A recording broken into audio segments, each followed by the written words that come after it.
school खोलने को नहीं मंत्री को प्रश्न कर मंत्री कौन कहले दीर्घ मास हम कोरोना महामारी कोप लगी रही किंतु वर्तमान कोप कमिबार लगी नहीं एत भय करने दरकार नहीं कारण कोरोना टीका आसी सारी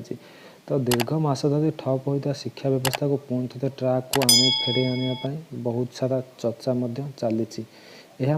विभिन्न विश्वविद्यालय ठारू आरंभ कर कॉलेज आरंभ कर सारे शिक्षक मैंने दशम द्वादश खोला सरी बेले अंगनवाड़ी पिला अंगनवाड़ी केन्द्र मुहां हेले यापर ए प्रथम अष्टम श्रेणी पर्यंत स्कूल खोलने संभावना देखा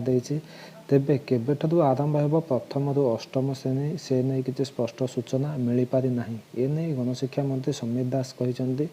प्रथम अष्टम श्रेणी पर्यंत स्कूल खोलने को हेले नुआ एसओपी प्रस्तुत करा जाउछि अष्टम श्रेणी खोलने एसआरसी मार्गदर्शिका जारी करिसेंति कि अंगनवाड़ी जेहेतु खोली सारानी एवं प्रथम अष्टम श्रेणी खूब शीघ्र खोल